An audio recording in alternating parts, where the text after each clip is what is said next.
మీ అందరికీ ప్రభు అయిన యేసుక్రీస్తు నామములో నా హృదయపూర్వక వందనాలు. సంతోషం దేవుని స్తోత్రం చెప్తామా? హల్లెలూయా. ఎత్తాలి పైకి ఎత్తాలి చేతులు. హల్లెలూయా. ప్రభు మిమ్మల్ని దీవించి ఆశ్రయించి బలపరిచి నడిపించిన దాక మంచిదండి. దేవుని వాక్యంలోనికి వెళ్దాము. సమయం కొద్దిగా ఉంది కనుక 2 సామ్యూయల్ 2 సమయాలు గ్రంథము 22వ అధ్యాయము 1 నుంచి 7 వాక్యాలు.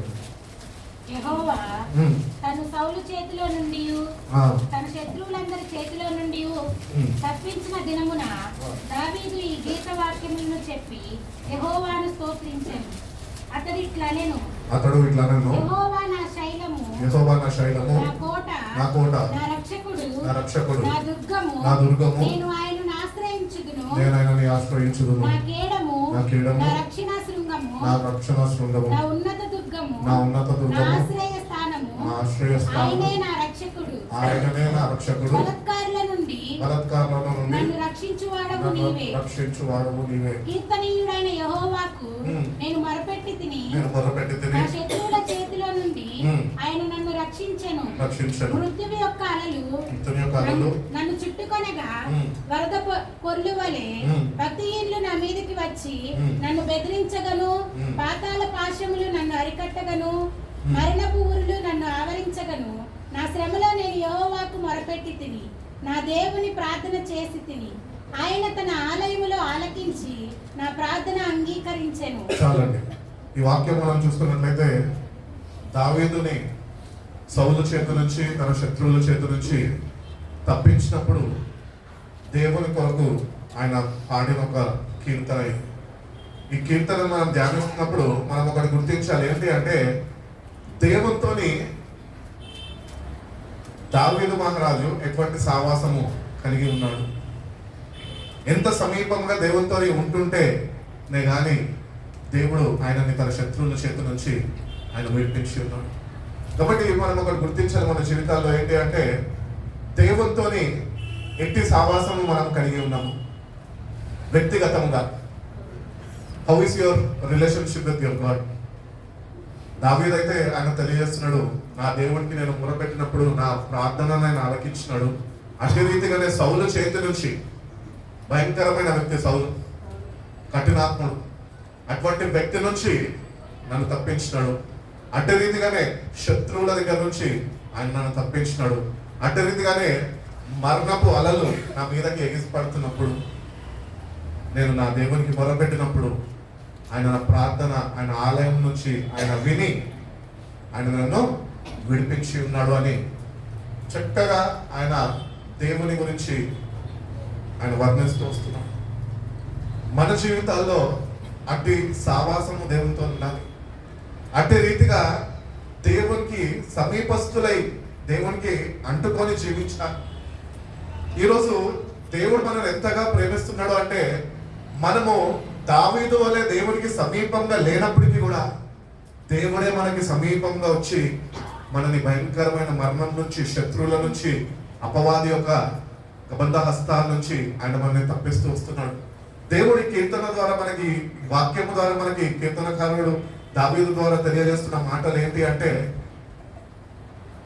దేవుడికి సమీపంగా మనం జీవిస్తే దేవుని యొక్క సన్నిధిని, దేవుని యొక్క ప్రసన్నతని, దేవుని యొక్క కాపుదలని, దేవుని యొక్క హస్తాన్ని, దేవుని యొక్క సన్నిధిని మనం ప్రతినిత్యము అనుభవించే వారిగా మనం ఉన్నాం. ఈరోజు దేవుని బిడ్డలుగానే పిలువబడుతున్నాం, కానీ దేవునికి చాలా దూరంగా మనం ఉంటున్నాము. దేవుడికి నువ్వు దగ్గరగా ఉండాలని ఆయన కోరుకుంటున్నాడు. దేవుడికి అంటుకొని నువ్వు జీవించాలని ఆయన కోరుకుంటున్నాడు. అందుకని దావీదు గురించి మంచి సాక్ష్యం ఇస్తాడు కదా, దావీదు నా హృదయానుసారం. దేవుడికి సమీపంగా ఉండి దేవుడి యొక్క హృదయ వాంఛలు ఏంటి, దేవుడు నా పట్ల ఆయన ఏమి ఉద్దేశము కలిగి ఉన్నాడు, ఏ చిత్తము నేను జరిగించాలి ఆయన కొరకు అని ఆయన సమీపంగా దేవునికి అంటుకొని దేవుని మనసుని తెలుసుకొని ఆయన జీవిస్తూ వచ్చాడు. అందుకనే దావీదుని ప్రతి ఒక్క భయంకరమైన పరిస్థితుల నుంచి దేవుడు ఆయనని తప్పించుకుంటూ వచ్చాడు. మన జీవితాల్లో కూడా మనం దేవునికి సమీపంగా ఉన్నామా? ఒకవేళ దేవునికి సమీపంగా లేకపోతే ఏంటి నీ బ్రతుకు? ఎక్కడికి వెళ్ళిపోతావు? భయంకరమైన దినాల్లో ఉంటున్నాము, శత్రు చెలరేగుతున్న రోజుల్లో మనం ఉంటున్నాము. నీకు ఇవ్వబడిన రక్షణ కాపాడుకోవాల్సిన నువ్వు దేవునికి దూరంగా కానీ నువ్వు జీవిస్తే కనుక నీకు ఇవ్వబడిన రక్షణ నువ్వు కోల్పోతావు. ఈరోజు నువ్వు నేను తప్పించబడాలి అంటే ఏదో వాక్యము చదివేశాము అని కాదు, కానీ వాక్య ప్రకారము మనం జీవించే వారిగా మనం ఉండాలి. దేవునికి సమీపస్తులై, దేవునికి అంటకట్టబడి దేవునితోని మనం నడిచేవారిగా మనం ఉండాలి. అప్పుడే మనము భయంకరమైన శత్రు నుంచి, అపవాది నుంచి మనము తప్పించబడతాం.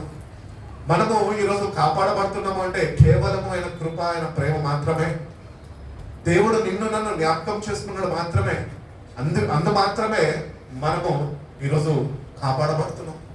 మన ప్రార్థనలు మనం కాపాడతలేదు, దేవునితో మన సావాసం మనం కాపాడతలేదు, కానీ ఆయన అపారమైన ప్రేమ, ఆయన నిన్ను ప్రేమిస్తున్నాడు. ఎక్కడ శత్రు చేతులలో చిక్కుకపోతావని, శత్రువు ఎక్కడ నిన్ను నాశనానికి వాడు గురి చేసేస్తాడని ప్రతినిత్యము ఆయన ప్రేమని చూపుతూ నిన్ను నాశనము కానికుండా, నాశనానికి నిన్ను విడిచిపెట్టగా ఆయన నిన్ను ప్రేమిస్తూనే ఉన్నాడు. ఆయన నిన్ను విడిచిపెట్టడు. మనము ఆ వాక్యాన్ని బట్టి మనం ఒకటి తెలుసుకొని, ఎందుకు నేను ఇంకా దేవునికి దూరంగా జీవిస్తున్నాను?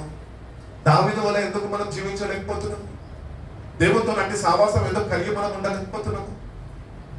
ఎందుకంటే మనం ఈ లోకంలో ఉన్న అలవాట్లకి మనము అలవాటు పడిపోయి లోక స్నేహాలతోని దేవునికి దూరం అయిపోయిన వారుగా మనము మన జీవితాన్ని ముందుకు కొనసాగిస్తాం. కానీ దేవుడు తెలియజేస్తున్నాడు, అట్టి ప్రజల వలె, నా కుమారుల వలె నాకు సమీపంగా మీరు ఉండాలి. అక్కడ ఏమని తెలియజేస్తున్నాడు? He's my rock, he's my fortress, he's my deliverer. నా ఆశ్రయ దుర్గము, నా కోట, నన్ను రక్షించేవాడు ఆయననే, నా ఆశ్రయ దుర్గము ఆయననే, నా రక్షణకు శృంగము ఆయనే. He's the only god who can save us. మనల్ని రక్షించే దేవుడు ఆయన ఒక్కడే. నిన్ను నన్ను ఎంతగా ప్రేమించాడు దేవుడు అంటే, శత్రువుల చేతి నుంచి విడిపించడానికి తన సింహాసనాన్ని విడిచిపెట్టి ఈ భూలోకానికి ఆయన దిగి వచ్చాడు. ఎందుకంటే కేవలం నిన్ను నన్ను రక్షించడానికి మాత్రమే. ఆయన రక్షకుడు, లోక రక్షకుడిగా ఆయన దిగి వచ్చి ఉన్నాడు. ఈరోజు రక్షింపబడుతున్నామా అంటే మూల కారణం ఆయననే. ఆయన లేకుండా మనకి రక్షణ లేదు. కాబట్టి మన జీవితాల్లో మనం ఆయనతో ఎట్టి సావాసము కలిగి ఉన్నాము. ఎట్టి రీతిగా నువ్వు ప్రభుని ప్రేమిస్తున్నావు, ఎట్టి రీతిగా ఆయనకి సమీపంగా జీవించడానికి ఇష్టపడుతున్నావు. మనం ఇష్టపడాలంటే దేవునితోని కలిసి ఉండడానికి ఇష్టపడాలా. చనిపోతే యుగాలు ప్రభుతో ఉండడానికి ఇష్టపడతామే, మరి జీవించినప్పుడు ఆయనతో ఎందుకు ఉండడానికి ఇష్టపడతలేదు? ఎందుకంటే దేవుని స్థానంలో మరొకరికి స్థానం ఇచ్చేసి దేవుణ్ణి కాదని దూరం చేసేసుకున్నాం. ఇటు జీవితాలు మన జీవితాలు అయినప్పటికీ దేవుడి ప్రేమ శాశ్వతమైనది. నిన్ను నన్ను ప్రేమిస్తూనే ఉన్నది, నిన్ను నన్ను విడిచిపెట్టలేదు. అది ఇప్పటి వరకు, నేటి వరకు కూడా అది మనల్ని రక్షిస్తూనే ఉన్నది. ఆయన కానీ మనం రక్షించకపోతే కనుక మనం రక్షింపబడలేము. ఈరోజు రక్షింపబడుతున్నాం అంటే మన భక్తి కాదు, మన శక్తి కాదు, కానీ మనం దేవుణ్ణి ప్రేమిస్తున్నామని కాదు కూడా, కానీ ఆయన మనల్ని ప్రేమిస్తున్నాడు. మీరు నన్ను ప్రేమిస్తారే కానీ నేను మిమ్మల్ని ప్రేమిస్తున్నాను అని చెప్పి ఉన్నారు. కాబట్టి దేవుని స్తుతించడానికి వచ్చాం. దేవుడు తన వాక్యంలో తెలియజేస్తున్నాడు, ఈ ప్రజలు వీళ్ళు నోటితోనే నన్ను స్తుతిస్తున్నారు కానీ వాళ్ళ హృదయాలు నాకు దూరంగా ఉన్నాయని చెప్తున్నాడు ప్రభు. ఈరోజు నీ హృదయం ఎక్కడ ఉన్నది? ప్రభుకి దూరంగా ఉన్నదా? కానీ ప్రభు నీకు తెలియజేస్తున్నది, నీతో మాట్లాడుతున్న మాట ఏంటంటే నీ హృదయం నాకు దగ్గరగా ఉండాలా. దావీదు ఎట్టి రీతిగా అయితే నన్ను హద్దుకొని జీవించాడో, దావీదు ఎట్టి రీతిగా నా మీద ఆధారపడ్డాడో, అట్టి రీతిగా మీరు కూడా నా బిడ్డలుగా నా మీద ఆధారపడటము నేర్చుకోవాలి అని దేవుడు తెలియజేస్తున్నాడు. కాబట్టి మన జీవితాల్లో వీటిని బట్టి అవి ఉన్నాయి కదా, ఇవి ఉన్నాయి కదా, మాకు ఇంతుంది కదా అని వాటిని బట్టి మనము ఆధారపడద్దు, కానీ దేవుని మీద మన ఆధారపడాలి. దేవుని మీద ఆధారపడేవారిగా మన జీవితాలు ఉండాలి. ఎందుకంటే ఆఖరికి నిన్ను రక్షించేది ఆయననే, నీ శత్రువుల నుంచి నిన్ను విడిపించేది ఆయననే. నువ్వు కష్ట పరిస్థితుల్లో నువ్వు వెళ్తుండగా నీకు విడుదల కలుగజేసేది ఆయననే. బ్రదర్ గారు సాక్ష్యం చెప్పారు, ఎంతో భయంకరమైన అవసరత, ఎవరు ఆదుకోలేని పరిస్థితి, ఒకటే విశ్వాసం, నా దేవుడు మొత్తము సమకూరుస్తాడు. సమయం కొరకు ఎదురు చూడాలి, ఆ విశ్వాసాన్ని కనపరిచే వారిగా మన జీవితాలు ఉండాలి. ఎవరన్నా ఫోన్ చేసి బ్రదర్ నువ్వు అవసరంలో ఉన్నావా అని అడిగారా? అడగలేదు. కానీ దేవుడి ప్రార్థనను ఆలకించి దేవుడి మీద ఆధారపడుతున్నాడు కనుక ఏ సమయంకి తన బిడ్డలకి ఏమి అనుగ్రహించాలో, ఏమి సమకూర్చాలో ఆయనకి తెలుసు. తగిన సమయానికి దేవుడే దిగి వచ్చి ఆ మనిషి ద్వారా ఆదుకున్నాడు. అట్టి రీతిగా మన వ్యక్తిగత జీవితాల్లో దేవుని మీద ఆధారపడాలి. మన ప్రతి ఒక్క అవసరత దేవునికి తెలిపేదిగా ఉండాలి. మనం ప్రతి ఒక్కటి మనము అవసరతలో ఉన్నప్పుడు ప్రతి ఒక్క అవసరతని ఆయనకి చెప్పిన మనము ఆయన దగ్గర నుంచి పొందుకునే వారిగా ఆయన సన్నిధిలో ఆయన సహాయం కొరకు మనము వేచి చూడాలి. ఈ అనుభవం కూడా మనము వెళ్ళాలి అని దేవుడు కోరుకుంటున్నాడు. కొన్ని మనుషుల మీద ఆధారపడద్దు. మనుషులు నిన్ను ఆదుకోలేరు, మనుషులు నిన్ను రక్షించలేరు. నీ శత్రువుల చేతి నుంచి వాళ్ళు నిన్ను విడిపించలేరు. నువ్వు కష్టంలో ఉన్నావని పరుగులు తీస్తూ మీ ఇంటిలో నేను వచ్చి దాక్కుంటాను అంటే లేదు లేదు మా ఇంట్లో ఈరోజు స్థలము లేదు అని నిన్ను వెళ్ళగొట్టేవారు ప్రజలు. అట్టి వారి మీద మనం ఆధారపడకూడదు. కానీ దేవుడే మన ఆశ్రయదుర్గం కనుక ఆయన సన్నిధికి, ఆయన రెక్కల నీడకి వచ్చేసేయాలి. ఆయన రెక్కల నీడకి వెళ్ళిపోయి అక్కడ మనము సేద తీర్చుకోవాలా. ప్రభువా, ఎట్టు సహాయము లేకుండా తిరుగుచున్న నేను నీ రెక్కల నీడకి వచ్చి ఉన్నాను ప్రభా. ఒక్కసారి నన్ను జ్ఞాపకం చేసుకొని నీ దాసుడిని ఎట్టి రీతిగా అయితే నువ్వు ఆదుకున్నావో నన్ను కూడా నువ్వు ఆదుకోవా ప్రభా అని నువ్వు దేవుడిని అడిగితే, నీ పూర్ణ హృదయంతో దేవుని వైపు నువ్వు చూడగలితే దేవుడు తప్పక దావీదును ఎట్టి రీతిగా అయితే తప్పించుకుంటూ వచ్చాడు, దావీదుకు ఎట్టి రీతిగా అయితే సహాయపడుతూ వచ్చాడు, అట్టి రీతిగానే మన జీవితాల్లో కూడా ఆయన నమ్మదగిన దేవుడు. మీరు నమ్మదగిన వారు కానప్పటికీ నేను నమ్మదగిన వాడిని అని ఆయన మొత్తం చెప్పిన దేవుడై ఉన్నాడు. మన నమ్మక ద్రోహులము అయినప్పటికీ దేవుడు మనని బట్టి తన నమ్మకత్వాన్ని ఆయన ఎన్నడూ విడిచిపెట్టలేదు. ఆయన ఆనాడు ఎట్టి రీతిగా అయితే దావీదుకు తోడుగా ఉండి ఇశ్రాయేలు ప్రజలందరినీ కాపాడుకుంటూ నడిపించుకుంటూ వచ్చాడు, నేటికి ఈరోజు నిన్ను నన్ను మనందరినీ ఆయన అట్టి రీతిగానే ఆయన నడిపించుకుంటూ వస్తున్నాడు. కాబట్టి దేవుని దగ్గరికి వస్తున్నప్పుడు మనము ఆయనతోని మన సావాసం ఎట్లా ఉండాలి అంటే, మన సావాసము నమ్మకము మనం కనపరచాలి. మన సావాసంలో నమ్మకత్వాన్ని మనం దేవుని పట్ల కనపరిచే వారిగా ఉండాలి. నా బెస్ట్ ఫ్రెండ్ అండి అని చెప్తాం కదా. బెస్ట్ ఫ్రెండ్కి ఏం చెప్తాం? అన్నీ చెప్తాం. వాటికి ఇంకొక మాట చెప్తాం. ఏం చెప్తాం తెలుసా? ఎవరికి చెప్పొద్దు అని చెప్తాం. కానీ నీ బెస్ట్ ఫ్రెండ్ లోకంకి మొత్తము చాటి చెప్తాం. కానీ నా ఏసై అటువంటి వాడు కాదు. నా ఏసై అటువంటి వాడు కానే కాదు. ఆయన మనిషి కాదు, ఆయన దేవుడు. నువ్వు ఆయనకి చెప్తే నీ అవసరతలు, నీ కష్టాలు, నీ ప్రతి ఒక్క పరిస్థితులు అన్నీ ఆయన హృదయంలో ఆయన దాచుకొని ఆయన నిన్ను ఆదుకునే దేవుడై ఉన్నాడు. నిన్ను నవ్వుల పాలు చేసే దేవుడు కాదు. నీ శత్రువుల ముందు నిన్ను అవమానపరిచే దేవుడు ఆయన కాదు. ఆయన ప్రతినిత్యము నా కుమారుడు తలెత్తుకొనే ఉండాలి అని కోరుకునే దేవుడై ఉన్నాడు. అట్టి ప్రేమ ఆయనది. మరి అటువంటి దేవుడిని కలిగి ఉన్న మనము ఆయనతో సావాసం చేయలేని వారుగా మనం ఉంటున్నామే. ఈరోజు దేవునితో నిజంగా మనము సావసించాలన్నా, దేవునికి సమీపంగా జీవించాలన్నా, ఆయనకి అంటకట్టబడాలన్నా కూడా నువ్వు ఈ లోకంలో ఉన్న సావాసాలన్నింటినీ విడుచుకొని దేవునికి అంటుకొని జీవిస్తేనే దేవుని యొక్క సావాసం నువ్వు వ్యక్తిగతంగా నువ్వు అనుభవించగలవు. దావీదు ఒంటరిగా ఉంటున్నప్పుడు కూడా, గొర్రెల్ని కాచుకుంటున్నప్పుడు కూడా, ఎందుకు పనికిరాను వాడు అని ఇంట్లో ఆయనని చిన్న చూపు చూసినప్పటికీ కూడా దావీదు వెళ్ళి గొర్రెల్ని కాచుకుంటూ ఆయన దేవుడిని స్తుతిస్తూనే ఉన్నాడు. దేవుడు ఎప్పుడు ఆయన మార్గంలో ఆయన విడిచిపెట్టలేదు. ఎప్పుడు దేవుడిని స్మరిస్తూనే ఉన్నాడు. ప్రతినిత్యము ఆయన కీర్తన నా నోటనున్నది అని చక్కటి మాటలతోని మనం ప్రోత్సహిస్తున్నాడు, మనం బలపరుస్తున్నాడు. దేవుని కట్టబడండి, దేవునికి సమీపంగా జీవించండి, దేవునికి దగ్గరగా ఉండండి. ఆయననే మీకు ఆశ్రయ దుర్గము, ఆయననే మీ రక్షణ శృంగము, ఆయననే మీ కోట, ఆయననే మీ నమ్మదగిన దేవుడై ఉన్నాడు అని ఆయన అనుభవాలు మనకి తెలియజేస్తున్నాడు. పెద్దవారి నుంచి మనం ఏం నేర్చుకుంటామండి? వాళ్ళ యొక్క అనుభవాలు నేర్చుకుంటాం. What are their experiences? దావీదు ఎక్స్పీరియన్స్ ఇది. దేవునికి సమీపంగా ఉన్నాడు. మన ఎక్స్పీరియన్స్ ఏంటి దేవునితో ఈరోజు? ఎట్లా ఉన్నది? How is your experience with God today? Are you having a good experience are are you having a bad experience with God? దేవునితోని ఎప్పుడు మనము ఒక గుడ్ ఎక్స్పీరియన్స్ కలిగి ఉండాలి. బ్యాడ్ ఎక్స్పీరియన్స్ నీకు ఉంది అంటే దాన్ని బట్టి నేను చెప్పొచ్చు, నీకు దేవునితోని సరైన సావాసము లేదు. కాబట్టి దేవునితోని నీకు ప్రతినిత్యము ఒక మంచి ఎక్స్పీరియన్స్, గుడ్ ఎక్స్పీరియన్స్ నీకు కావాలి అంటే నువ్వు ప్రతినిత్యము ఆయనను కలిగి జీవించాలి. దావీదు దేవుడిని ప్రతినిత్యము కలిగి జీవించాడు. చక్కగా దేవుడు చేస్తున్న ప్రతి ఒక్క మేలుని తలపోసుకుంటూ దేవుడిని స్తుతిస్తూ ఉన్నాడు.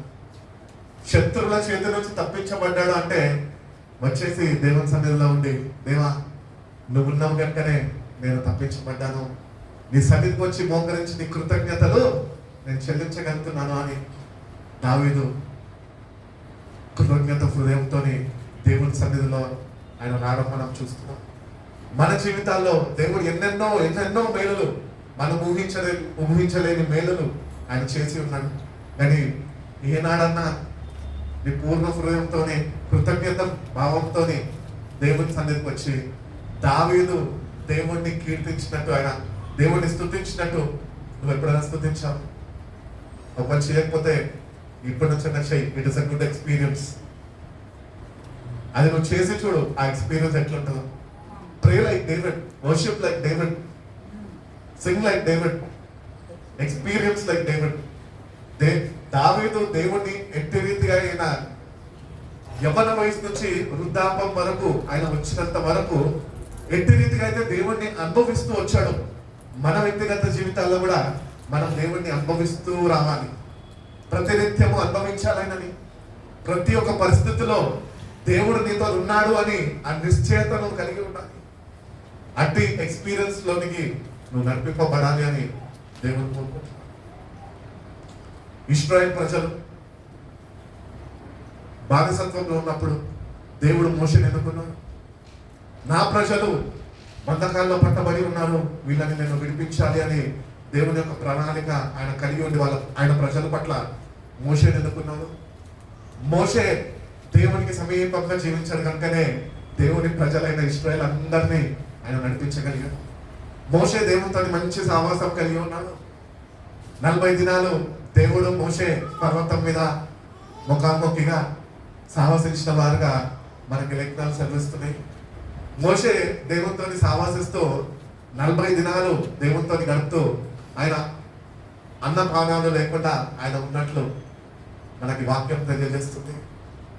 ఒక్కసారి ఇమాజిన్ చేసుకుందామండి, ఒక 40 days ఒక మంచి నీళ్ళ చుక్క లేకుండా, ఒక ఛాయ్ లేకుండా, ఒక చిన్న బిస్కెట్ ముక్క కూడా లేకుండా దేవునితో 40 దినాలు గడపడంటే మోషే ఎటువంటి సావాసం దేవునితో చేసి ఉన్నాడు. మోషే అంటే సావాసం చేశాడు కనుకనే, దేవునికి ఎంత సమీపంగా ఉన్నాడు కనుకనే తన ప్రజలైన ఇశ్రాయేల్ని ఆ బానిసత్వం నుంచి బయటకి తీసుకురాగలిగాడు.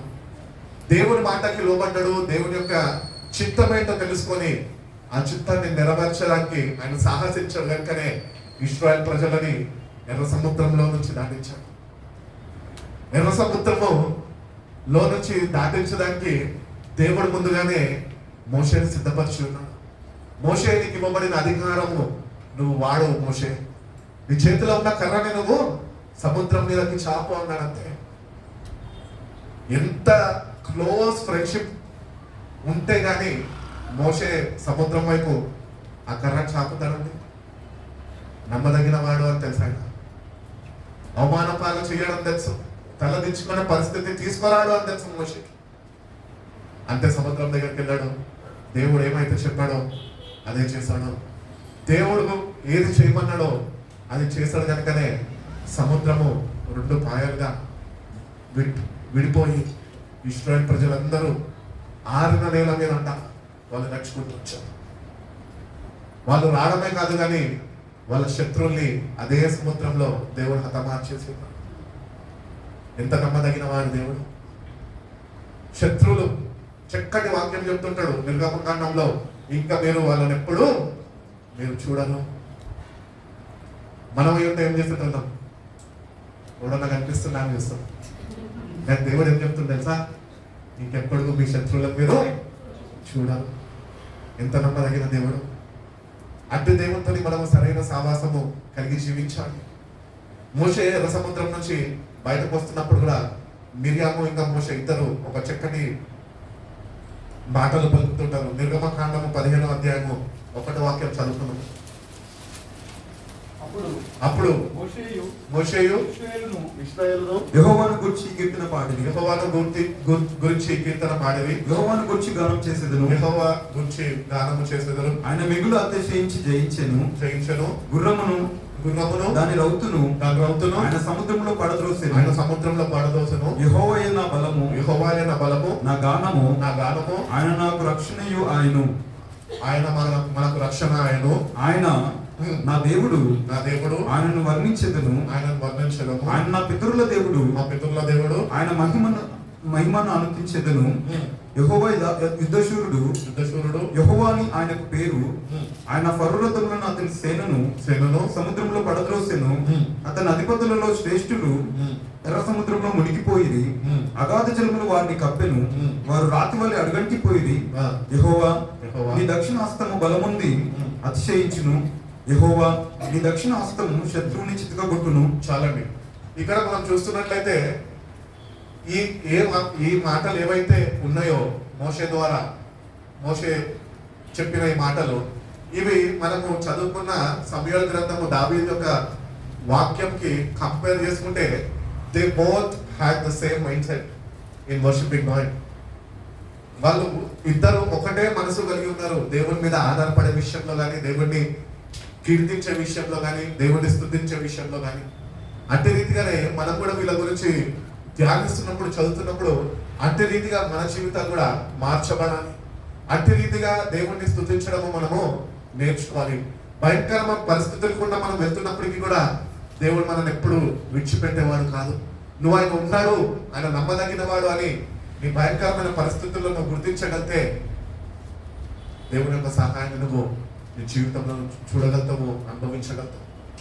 కాబట్టి మన జీవితాల్లో దేవుడిని స్తుతించే వారుగా మనం ఉండాలి. శత్రువులని చితగా కొట్టేవాడు. దేవుని యొక్క హృదయాన్ని అర్థం చేసుకోగలుగుతాము మనం. ఇక్కడేమో వాక్యంలో చెప్తుండో దేవుడు నీ శత్రువుని నేను చితగొడతా అంటుడు. మళ్ళా ఇదే వాక్యంలో దేవుడు ఏం చెప్తుండ సార్, నీ శత్రువుని సైతము నువ్వు ప్రేమించు. ఇదేం న్యాయం అండి? అక్కడేమో చితగొడతా అంటుండు, ఇక్కడేమో ప్రేమించమంటున్నాడు. అది పాత నిబంధన కాలము.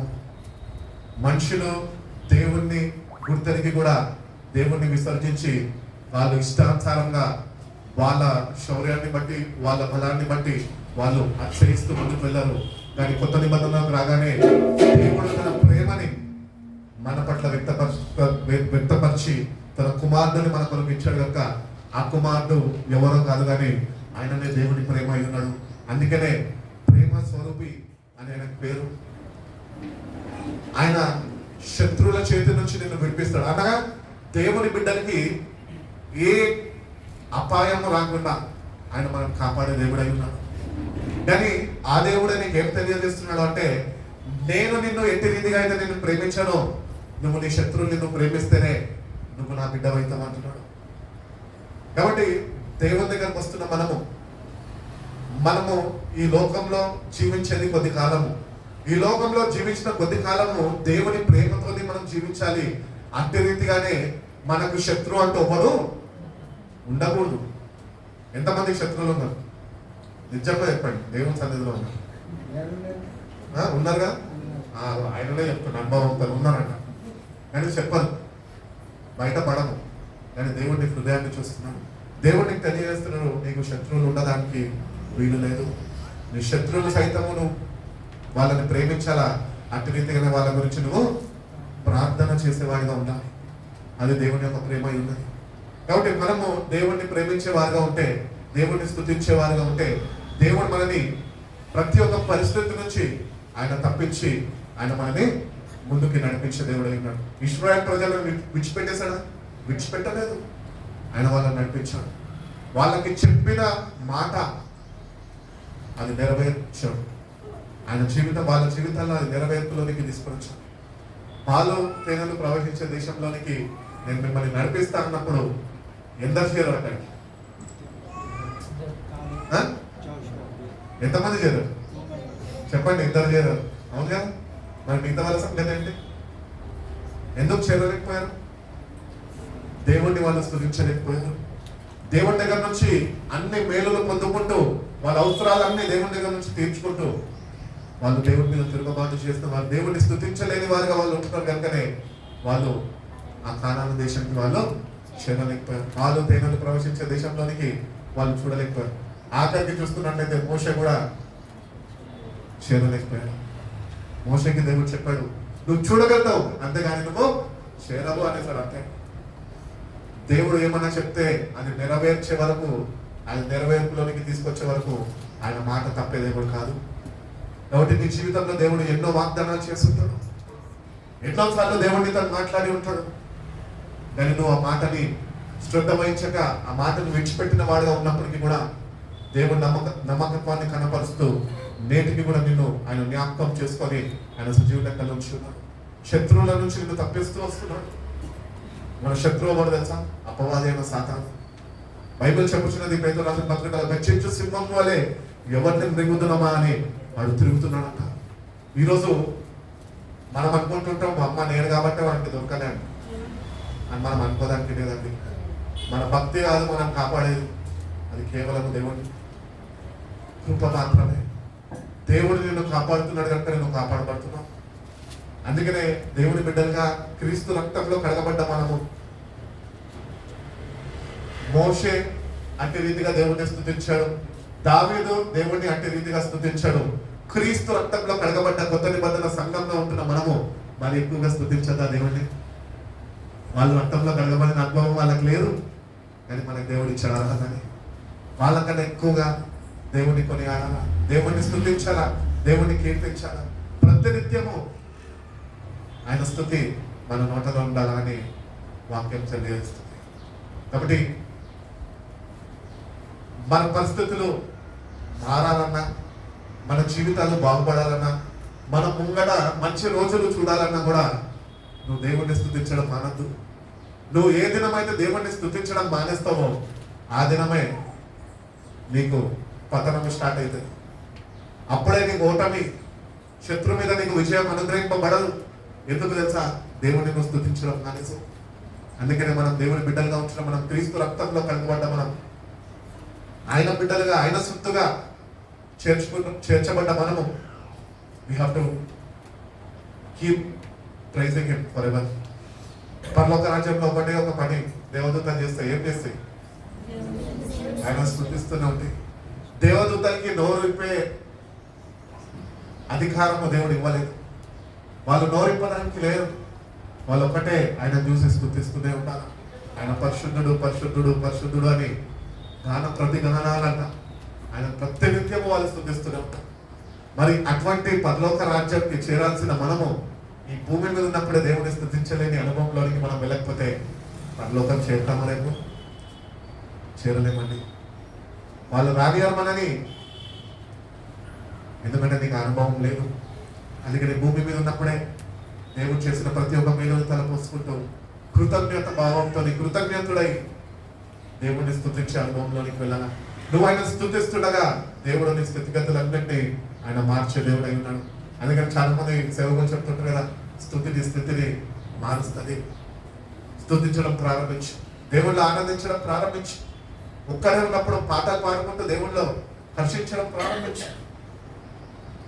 నువ్వు ఎక్కడన్నా ఉండొచ్చు, మేడ మీద ఉండొచ్చు, దేవుడిని స్తుతిస్తుంటే దేవుని యొక్క సన్నిధి నిన్ను ఆవరిస్తుంది. ఆయన నీకు తోడుగా ఉన్నాడు అని ఆయన నిరూపించుకుంటాడు. మేడ మీద నేను ఒక్కడే ఉన్నా కదా అని నేను అనుకున్నప్పుడు, ఆయన స్తుతిస్తున్నప్పుడు దేవుడు అన్నాడు, నేను కూడా నీకు నన్ను స్తుతిస్తున్నావు కదా అని దేవుడి సన్నిధికి తోడుగా ఉంచు. అట్టి అనుభవంలోనికి మనం వెళ్ళాలండి.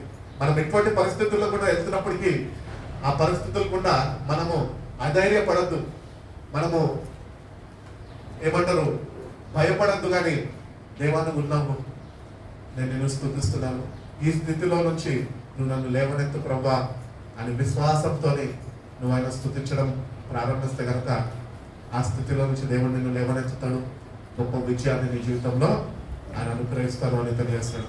ఒక 2-3 వాక్యాలు చూసుకొని నేను ఈ వాక్య భాగాన్ని ముగిస్తానండి. ఇంకా వేరే వాక్యంలోకి వెళ్ళడానికి మనకి ప్రభు సంస్కారం ఉంది కనుక ఆ వాక్యం మన ఈవినింగ్ సర్వీస్ లో ధ్యానించుకుందాము. ఈ వాక్యంకి రిలేటెడ్ గా మనం చూద్దామండి. ఎఫెసీయులకు రాసిన పత్రిక 10వ అధ్యాయము 10-11 వాక్యాలు.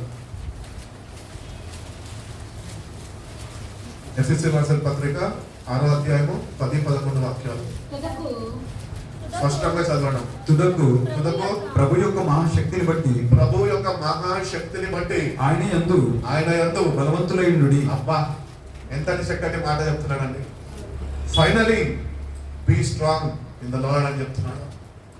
ఈరోజు మనము బలవంతులుగా మనం ఉండాలి. ఆయన బలం మీద మనం ఆధారపడినప్పుడే మనము బలవంతులము. మనం ఎవరు తెలుసా? ఈరోజు బలహీనులము. మనని బలపరచడానికి ఆయన వచ్చి ఉన్నాడు. అందుకని తెలియజేస్తున్నాడు, finally brothers and sisters be strong in the lord. దేవునిలో మీరు బలవంతులై ఉండుడి. మనం ఎప్పుడైతే దేవునిలో ఉంటామో అప్పుడు మనం బలవంతులము. ఎప్పుడైతే దేవునిలో నుంచి లోకంలోనికి వచ్చేస్తామో అప్పుడు బలహీనులము. అందుకనే లోకము మనని ఆకర్షిస్తుంది, మనని ఏంటి ప్రేరేపిస్తుంది, పాపంలోనికి మనం లాగేస్తుంది. అందుకని మనం దేవునిలో ఉన్నప్పుడే మనం బలవంతులుగా ఉంటాము అని వాక్యం సెలవిస్తుంది. ఒకటి దేవునిలో ఉండాలి అని దేవుడు కోరుకుంటున్నాడు. ఆనాడు ప్రజలందరూ కూడా వాళ్ళు దేవునిలో ఉన్నారు కనుకనే దేవుని సన్నిధిని అనుభవిస్తూ వాళ్ళ వ్యక్తిగత జీవితాల్లో గొప్ప విజయాన్ని వాళ్ళు చూశారు.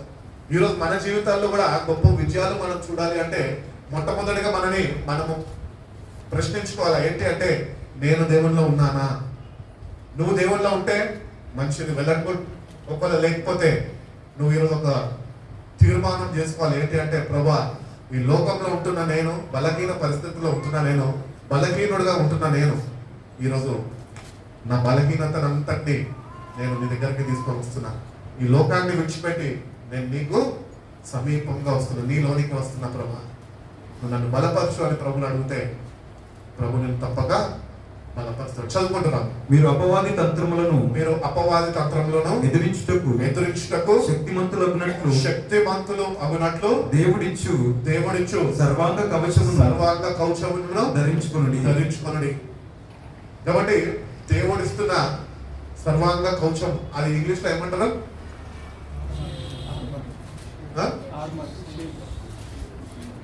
ఒకసారి చూడండి, ఇంగ్లీష్ బైబిల్ చూడండి, ఎవరి దగ్గర ఉంటే.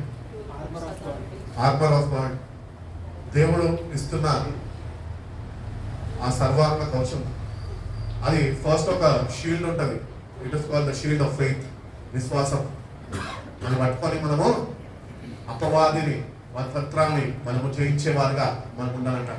అపవాదిని జయించాలంటే, అపవాదిని నీ దగ్గర నుంచి వాడు పారిపోవాలన్నా కూడా ఫస్ట్ వాడికి కావాల్సింది ఇందులో విశ్వాసం. దేవుడు ఉన్నాడు, నేను దేవుడిలో ఉన్నాను, నేను బలవంతుడిని, నేను వీడిని ఎదిరించగలుగుతాను, నేను వీడిని జయించగలుగుతాను అని విశ్వాసం నీలో ఉంటే నువ్వు వాడిని ఎదిరించగలుగుతావు.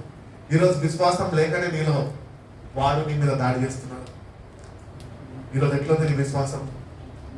దేవుని పట్ల ఎట్టి విశ్వాసంలో కలిగి జీవిస్తున్నావు, ఎట్టి విశ్వాసం కనపరుస్తున్నావు, వాక్యం వింటున్నావు, వాక్యం చదువుతున్నావు, వాక్యము ధ్యానిస్తున్నావు, కానీ there is no faith inside of you. దేవుడిచ్చిన విశ్వాసము ఆవహితంతా ఉందంటే అంతనే ఉంది, కానీ విశ్వాసంలో మనము బలపరచబడలేదు. విశ్వాసంలో బలపరచబడాలి. నన్ను విశ్వాసంలో బలపరచు ప్రభువా, నీ అందు సంపూర్ణ విశ్వాసంతో నేను ఎట్టి రీతిగా జీవించాలను నన్ను నేర్పించు, నడిపించు అని ప్రభుని మనం అడిగినప్పుడు ప్రభు మన విశ్వాసాన్ని బలపరుస్తాను అని దేవుడు తెలియజేస్తున్నాడు. కాబట్టి ప్రభులో మనము బలవంతులుగా ఉండాలి అని దేవుడు కోరుకుంటున్నాడు. అందుకనే పౌలుతో చక్కటి మాట అంటాడు కదా, ఏమంటాడు? నేను ఎప్పుడైతే బలహీనుడో అప్పుడే నేను బలవంతుడు. ఎందుకంటే దేవుడిలో ఉన్నాడు కనుక. దేవుడి బలము పౌలులోకి ట్రాన్స్ఫర్ అయిపోతుంది కనుక. పౌలు మామూలు వ్యక్తి, బలహీనుడు, అసలు ఏ మాత్రం శక్తి లేదు, కానీ ఆ సమయంలో చెప్తున్నాడు, నేను ఎప్పుడైతే బలహీనుడో అప్పుడే నేను బలవంతుడో. ప్రభుకి సమీపంగా జీవిస్తూ ప్రభు అనుగ్రహిస్తున్న శక్తిని పొందుకుంటూ అనుభవిస్తూ ఆ మాటలు పలికి ఉన్నాడు. అటు రీతిగానే మన వ్యక్తిగత జీవితాల్లో మన బలహీనతలో ఆయన మనం బలపరిచే ప్రభు అయి ఉన్నాడు. ఆయన దగ్గరికి నువ్వు రావాలా, ఆయన దగ్గర నువ్వు నివసించాలా, ఆయన దగ్గర నువ్వు జీవించాలి. అప్పుడే అమ్మలాంటి నువ్వు అనుభవించగలుగుతావు అని దేవుడు తెలియజేస్తున్నాడు. కాబట్టి ఎప్పుడైతే మనం బలహీనులమో అప్పుడు మనం బలవంతులమో అని ఎప్పుడు మర్చిపోద్దు. అట్టి రీతిగానే నేను దేవుడిలో ఉన్నానా లేదా అని మనము సరిదిద్దుకునే అవసరం కూడా మనకున్నది. 2వ వాక్యం చూసాం. తెస్సలోనికీయులకు రాసిన 2వ పత్రిక 3వ అధ్యాయము 3వ వాక్యం. అయితే ప్రభువు నమ్మదగిన వాడు ఆయన మిమ్మల్ని స్థిరపరిచి దుష్టత్వము నుండి కాపాడును. అబ్బా, ప్రభు నమ్మదగిన వాడు, ఆయన మిమ్మల్ని స్థిరపరిచి ఆయన దుష్టత్వం నుండి మిమ్మల్ని కాపాడువాడు. దుష్టత్వము అంటే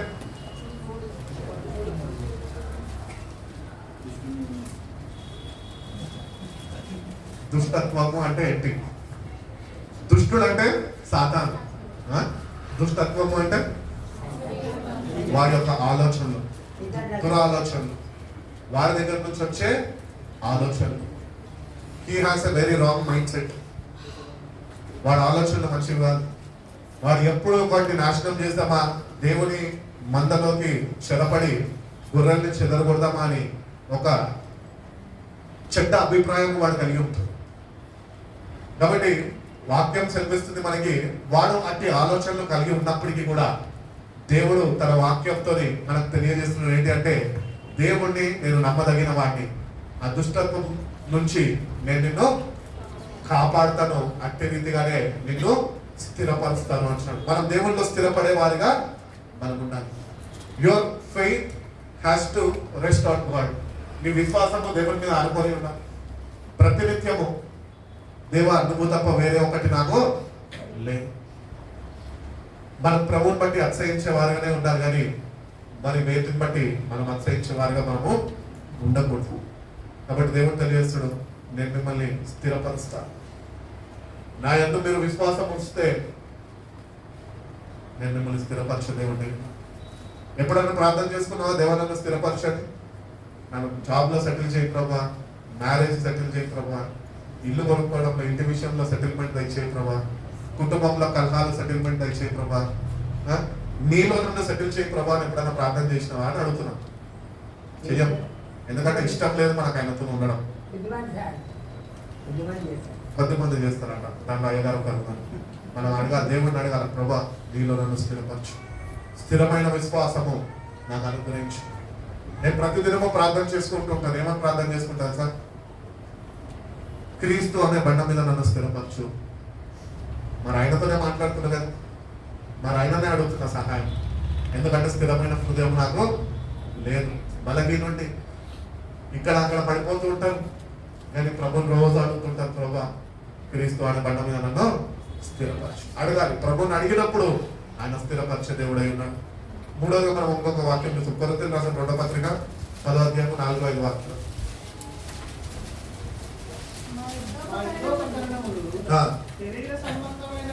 శరీర సంబంధమైనవి కావు కానీ దేవుని ఎదుట బలము కలగవై ఉన్నవి. The weapons we fight are not the weapons of this world. ఈ లోకంలో మనం దేంతో పోరాడతలేదు. మనం పోరాడుచున్నది దేంతోనంట? వాక్యం చెప్తున్నది. ఏమని చెప్తుంది? మీరు పోరాడుచున్నది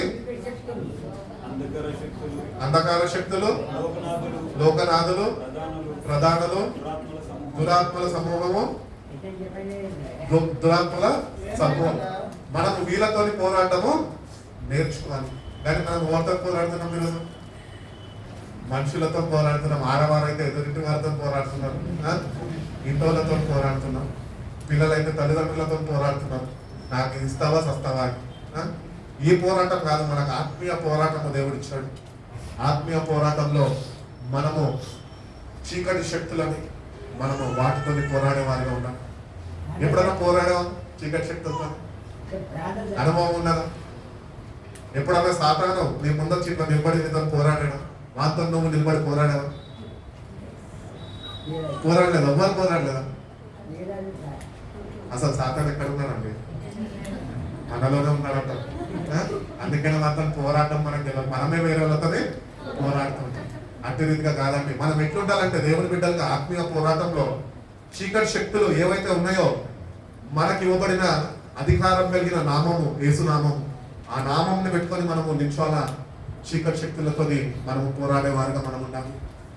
అది మనకి ఆత్మీయ బలాన్ని మనకు అనుగ్రహిస్తుంది. నువ్వు స్పిరిచువల్లీ మెచ్యూరిటీ పొందినావు అంటే you have to fight with the forces of darkness. చీకటి శక్తులతో పోరాడే అనుభవంలోనికి దేవుడి సంఘము నడిపింపబడాలి. అట్టి సావాసము దేవుడితో కలిగి జీవించాలి.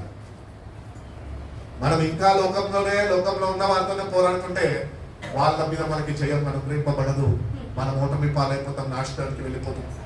అందుకని మనము ఈ లోకంలో పోరాటాలని ఆపేసి నేటి వచ్చిన మన ఆత్మీయ పోరాటము మనము చీకటి శక్తులతోని దురాత్మలతోని పోరాడేవారిగా అట్టి శక్తిని దేవుని దగ్గర నుంచి మనము పొందుకునేవారిగా. ఈ లోకపరమైనవి కాదు అని దేవుడు చెప్తున్నాడు. మీరు పోరాడేది లోక సంబంధం కాదు, ఆ వాయుమండలాల్లో ఉంటున్నాయి.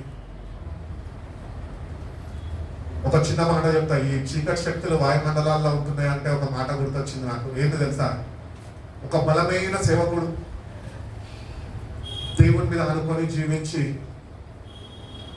తుది శ్వాస విడిచే సమయము అంతవరకు కూడా దేవుణ్ణే అందుకొని జీవించిన వ్యక్తి, ఆయన చనిపోతుండగా దేవుడు తన సహోదరికి తెలియజేసి ఉన్నాడు, పలానా వ్యక్తిని నా పిలుపుకి ఆయన సిద్ధపరిచి ఉన్నాను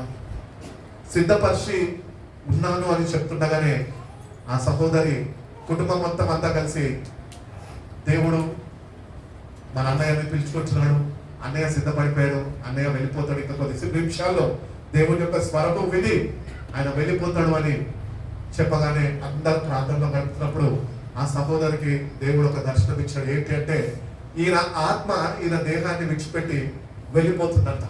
సిద్ధపడిపోయి ఉంది, దేవునికి సమీపంగా జీవించిన కాలం అంతా దేవుని బట్టే జీవించింది, దేవుని మీద ఆనుకొని జీవించింది.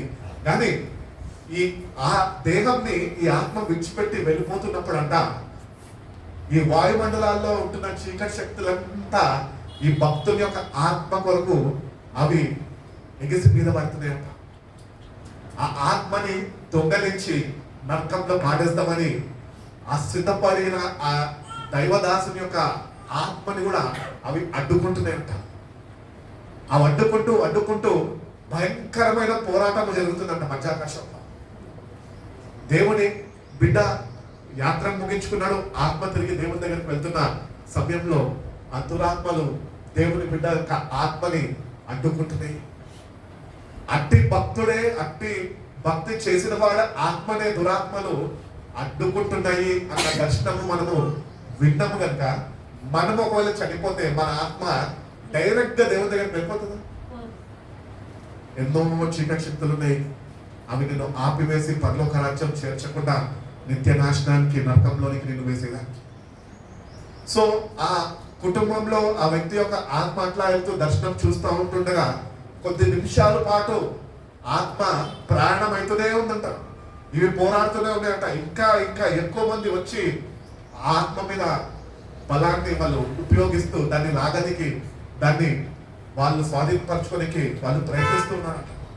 వాళ్ళు ప్రయత్నిస్తుంటే కూడా బలమైన ప్రార్థనలు చేస్తూ దేవుని సంపూర్ణ విశ్వాసంతో ఆయన చనిపోయి ఉన్నాడు, ఆయన దేహం అక్కడ ఉన్నది, ఆత్మేమో ప్రయాణం అవుతుంది పరలోక రాజ్యానికి.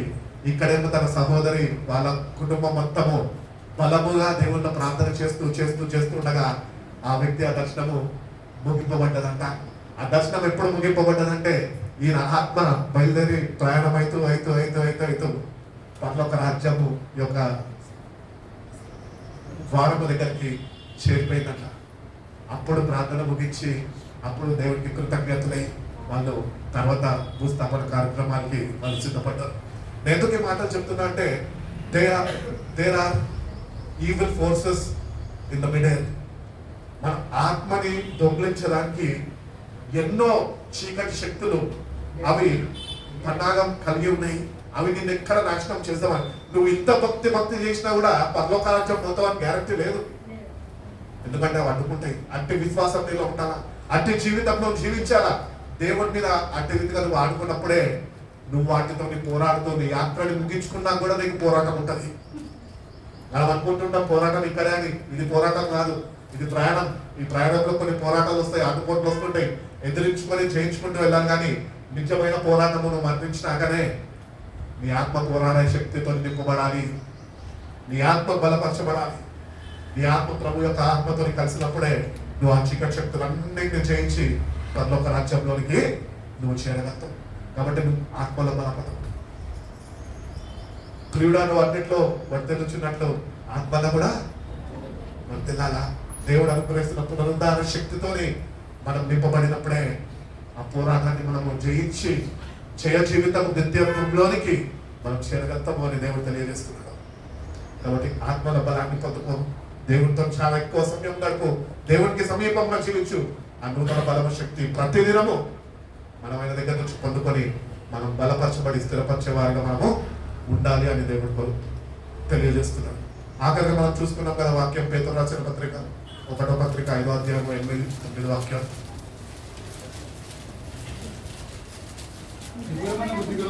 నిబ్బరము అయిన బుద్ధి గలవారై మెలుపుగా ఉండు. ఏ బుద్ధి కావాలంట మనకి? దేనికి నిబ్బరమైన బుద్ధి కావాలి? చెప్పండి. నిబ్బరమైన బుద్ధి దేనికి కావాలి? అమ్మా, సమస్యలు వచ్చినప్పుడు. ఇంకా అమ్మా, ధైర్యంగా ఎందుకు ఉండాలి? ఎందుకంటే ప్రభు మనకు కొరకు రాబోతున్నాడు. మన కొరకు ప్రభు పరలోక రాజ్యాన్ని సిద్ధపరచాడు. అట్టి ధైర్యము, అట్టి విశ్వాసాన్ని మనం కలిగి ఉన్నాం. నిబ్బరము కలిగి, ధైర్యము కలిగి మనం ఉండాలి. ఎందుకంటే ఆయన త్వరగా రాబోతున్నాడు. బైబిల్లో చెప్తున్నాడు కదా, ఆయన వస్తున్నాడు. దేనికి వస్తున్నాడు అంటే ఒక్కొక్కరికి వారికి తగిన జీతము ఇవ్వడానికి వస్తున్నాడు. ఎవరికి ఏం జీతం ఇస్తాడో ఆయన దగ్గర ఉన్నది. ప్రతి ఒక్కరు చేసిన పనిని బట్టి వారి జీతము వారికి ఇవ్వడానికి రాబోతున్నాడు. కాబట్టి దేవుని బిడ్డలుగా నిజమైన మారు మనసు లేక, నిజంగా దేవునితో సావాసం లేక నువ్వు ఉంటున్నావేమో. ఈ రోజు నుంచి అన్నా నీ సావాసం సరి చేసుకొని దేవునికి తోని సమాధానపడి, ప్రభా నిర్భరముగా ధైర్యంగా నీలో ఉండడము నాకు నేర్పించు ప్రభా. ఈ పోరాటాలను ఎట్టి రీతిగా పోరాడాలను నాకు నేర్పించు. అంటే జ్ఞానాన్ని నాకు దయచేయి ప్రభా. నీ జ్ఞానము నాకు కావాలి. ఈ లోకపు జ్ఞానము దెయ్యపు జ్ఞానం అంటే. మనం చాలాసార్లు ఏ జ్ఞానంతో ముందుకెళ్తుంటామండి? లోక జ్ఞానమే, అంటే దెయ్యాల జ్ఞానమే మనం నడిపింపబడతాం. దేవుని జ్ఞానంతో మనము నడిపింపబడతాం. అందుకనే దేవుడిని ప్రతిదినం అడగాల, ప్రభా నీ జ్ఞానముతో నువ్వు నన్ను నడిపించు. నిబ్బరముగా ధైర్యంగా మనము ఆయన ఉండడము నేర్చుకోవాలి. చిన్న చిన్న సమస్యలు రాగానే సన్నగిల్లిపోవద్దు. విశ్వాసంలో ధైర్యంగా నిల్చోవాలి. సమస్య వచ్చిందా, సమస్యతో మాట్లాడడం నేర్చుకోవాలి. If you have a problem, you have to talk with your problem. Yesu నామంలో నీతో మాట్లాడుతున్నాను నీ సమస్యతో చెప్పినావనుకో, అది నిన్ను విడిచిపెట్టి వెళ్ళిపోతుంది. అది శక్తిలో, ఆయన నామంలో ఉన్న శక్తి. ఆ అనుభవంలోనికి మనం వెళ్ళినప్పుడు మనకు వస్తున్న సమస్యలుగా ఉండవు, మనకు వస్తున్న కష్టాలుగా ఉండవు. అవన్నీ మనకి పరీక్ష కాలంగా మనని ఇంకా బలపరుస్తుంది. అందుకని దేవుళ్ళ మనము నిబ్బరముగా ధైర్యంగా ఉండాలి అని దేవుడు కోరుకుంటున్నాడు. దాని తర్వాత ఏమంటున్నాడు? మీ విరోధి అయిన అపవాది గర్జించు సింహము వలె ఎవరిని మృంగుదునా అని వెతుకుచూ తిరుగుచున్నాడు. కాబట్టి వాడు దేవుడు రక్షించుకున్న తన ప్రజలని ఎప్పుడు మృంగుదుమా అని వాడు తిరుగుచున్నాడు. వాడు తిరుగుచున్నాడు కనుక మనం ఏం చేయాలంటే తిరగడం మానేసి దేవుని దగ్గర నిలిచి ఉండడం నేర్చుకోవాలి. ఈరోజు మనం కూడా తిరిగినామనుకో, వాడి చేతికి ఒకరోజు దొరికిపోతాం, చిక్కిపోతాం. అక్కడే నల్ల విడిపించేవాడు వాడు ఉన్నాడు. అందుకనే దేవుని దగ్గరకు వచ్చి దేవునితోని కలిసి దేవుని కాపుదలలో మనము భద్రపరచబడుతూ ఉంటాం. నా ఇష్టానుసారంగా నేను జీవిస్తానని ప్రభు యొక్క రెక్కల నీడ నుంచి నువ్వు పక్కకి వెళ్ళిపోయినావనుకో, తిరుగుతున్న వాడికి దొరికిపోతుంది. అందుకనే మనం ఒకటి గుర్తించాలి, ఎప్పుడేంటంటే నేను ప్రభు యొక్క రెక్కల నీడనే ఉన్నానా, లేక విడిచిపెట్టి బయటకి వెళ్ళి ఉన్నానా. మనం విడిచిపెట్టి బయటకు వెళ్ళొద్దండి. దేవుడే మన ఆశ్రయము, రక్షణ శృంగమై ఉన్నాడు. ఆయన అంటున్నాడు కదా వాక్యంలో, ఆపత్కాలంలో ఆయన నమ్మదగిన దేవుడు అయినాడు, సహాయకుడు. ఎవరన్నా ఈ భూమి మీద నువ్వు నమ్మినా నమ్మకపోయినా ఆ దేవుని యందు నువ్వు నమ్మిక ఉంచితే ఆయన నమ్మదగిన దేవుడు అని నీ జీవితంలో ఆయన రుజువుపరుచుకుంటాడు. కాబట్టి దేవుని దగ్గరకు వస్తున్న మనము దావీదు వలె, మోషే వలె ఎన్నో పోరాటాలు వాళ్ళ జీవితాల్లో ఎదుర్కొన్నప్పటికీ వారి దేవుడు వాళ్ళ పక్షాన నుండి గొప్ప విజయాన్ని వాళ్ళకి అనుగ్రహించడానికి వాళ్ళు దేవుడు చేసిన గొప్ప మహత్ కార్యాలని బట్టి వాళ్ళు దేవుడిని స్తుతిస్తూనే వాళ్ళ తుది శ్వాసని వాళ్ళు ఇచ్చారు. అంటే రీతిగానే మనం కూడా మన జీవితాల్లో దేవుడు చేసిన ప్రతి ఒక్క మేలుని తలపోసుకుంటూ తుది శ్వాస విచ్చేంత వరకు ఆయన స్తుతించడము మానకూడదు. అంటే రీతిగా మనము నడిపింపబడాల. అంటే ఆత్మ కుమ్మరింపు, అంటే ఆత్మ నడిపింపు మనకి కావాలి. అంటే వాక్యం కూడా మనకు కావాలి. ఎందుకంటే వాక్యము మనకి వెలుగై ఉన్నది.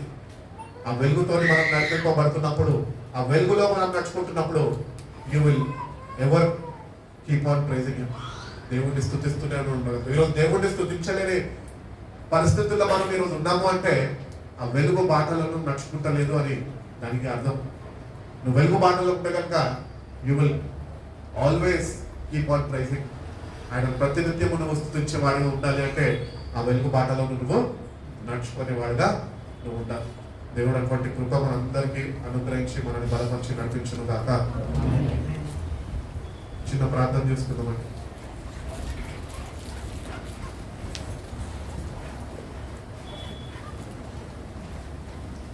చిన్న ప్రార్థన. పరిశుద్ధుడా, ప్రేమ కలిగిన యేసయ్యా, గొప్ప తండ్రినైనా ఉదయకాలం నుంచి ప్రభా నీ మందిర ఆవరణంలో ప్రభా నీ సన్నిధిలో ప్రభా ఇటు రీతిగానైనా మేమందరమునైనా కూడుకొని ప్రభా నీ నామాన్ని నైనా మనం స్తుతించడానికి, కీర్తించడానికి, ఆరాధించడానికి, నీ జీవపు వాక్యము వినడానికి నేను చూపిన కృపను బట్టి నీకు వందనాలు. పరిశుద్ధాత్మదేవుడిగా ప్రభా మీరు నైనా మా మధ్యలో ఉండి ప్రభా నీ వాక్యము ద్వారా మీరు మాతో మాట్లాడిన విధానం బట్టి మీకు స్తోత్రాలు ప్రభా. అవును ప్రభా, దావీదు జీవితాన్ని, మోషే జీవితాన్ని నైనా మా ముందు మీరు పెట్టి ఉండదు ప్రభా. అట్టి రీతిగానే ప్రభా దేవుని బిడ్డలుగా క్రీస్తు రక్తంలో కడగబడ్డ మేమునైనా ఎట్టి రీతిగా ఉండాలోనైనా నీలో ఎట్టి రీతిగా బలవంతులుగా ఉండాలో ప్రభా మీరు మాట్లాడి ఉన్నారు ప్రభా. అట్టి విశ్వాసాన్ని మీరు మాకు దయచేయండి ప్రభా. మా విశ్వాసాన్ని మీరు ఒక్కసారి మీరు జ్ఞాపకం చేసుకుంటాం. మా విశ్వాసంలోనైనా మమ్మల్ని మీరు బలపరచండి ప్రభా. మా విశ్వాసంలో మేము స్థిరులుగా ప్రభా నీ వైపు చూస్తూ నీకు ఆనుకొని జీవించే జీవితాలు మాకు దయచేయండి ప్రభా. నువ్వు చేసిన ప్రతి ఒక్క మేలునైనా తలపోసుకుంటూ ప్రభా ప్రతి నిత్యమునైనా నిన్ను స్తుతిస్తూ ప్రభా, స్తుతించడం మానకనైనా ప్రతినిత్యము నిన్ను స్తుతిస్తూ నేను ముందుకి వెళ్ళే వారిగా గొప్ప విజయాలునైనా మా పక్షాన మీరుండి జరిగిస్తుండగా దాన్ని బట్టి నేను కృతజ్ఞతలై ప్రభా నీతో నడుచుకునే అనుభవంలోనికి నన్ను మమ్మల్ని నడిపించండి ప్రభా. నేను అంత్య దినాల్లో ఉంచడము, రాకడ సమయంలో ఉంచడము ప్రభా మీరేనైనా మమ్మల్ని జ్ఞాపకం చేసుకోండి. తగిన సిద్ధపాటునైనా మా ప్రతి ఒక్కరికి మీరు దయచేయండి ప్రభా. మీరే మాకు తోడుగా ఉంటున్నాయినా మమ్మల్ని బలపరచండి. నేను ఈ లెటర్ సీజన్లో వచ్చిన సిల్వర్నైనా మేము ధ్యానిస్తున్నాం ప్రభా. మీరు మమ్మల్ని ఎంతగానో ప్రేమించి ప్రభా మీ ఆఖరి ముందు వరకు ప్రభా రక్తాన్నినైనా మీరు కలుగుని సిల్వలో మా కొరకు ప్రభా, మా ప్రతి ఒక్కరి కొరకునైనా నా కొరకునైనా మీరు కార్చిన విధానం బట్టి మీకు స్తోత్రాలు ప్రభా. మీ రక్తంతో నేను మమ్మల్ని కడిగి నీ దృష్టిలో అంగీకారమైన జీవితం జీవించాలని మీరు కోరుకున్న దేవుడు అయి ఉన్నందుకు నీకు వందనాలు ప్రభా. అటు జీవితాలను మాకు ప్రసాదింపజేయండి ప్రభా. అట్టి రీతిగా ప్రభా నీ దృష్టికి అంగీకారంగా నేను మేము జీవించే వారిగా నీ మీద ఆనుకొని నీ అంత సంపూర్ణ విశ్వాసం కలిగి జీవించే నీ బిడ్డలుగా ప్రభా ముందుకి నడుచుకునే కృపను మాకు దయచేయండి. మీరే మాకు తోడుగా ఉండండి ప్రభా. మీరునైనా శిష్యులతోనైనా ఆ దినాలైనా మేడ గదిలోనైనా ఆ రొట్టెని తీసి మిర్చి ప్రభా వాళ్ళకిచ్చి ఇది తినండి, ఇది నా శరీరం, ఇది నన్ను జ్ఞాపకం చేసుకున్నటకు మీరు చేయండి అని మీరు సెలవిచ్చి ఉన్నారు ప్రభా. అట్టి రీతిగానే ప్రభా సంఘంగా మేము కూడుకొని ప్రభా రొట్టె విరుచుటంలో ప్రభా మేము ఉంటుండగా ప్రభా తగిన సిద్ధపాటు మా ప్రతి ఒక్కరికి మీరు దయచేయండి.